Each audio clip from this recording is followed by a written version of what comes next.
Syedaralun, inilah alasan pemerintah menaikkan harga bahan bakar minyak atau BBM.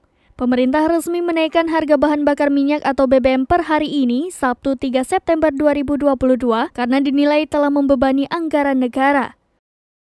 Ada 3 jenis BBM yang harganya naik, yakni Pertalite, Solar, dan Pertamax. Presiden Jokowi mengatakan sebenarnya ingin harga BBM di dalam negeri tetap terjangkau dengan memberikan subsidi dari APBN.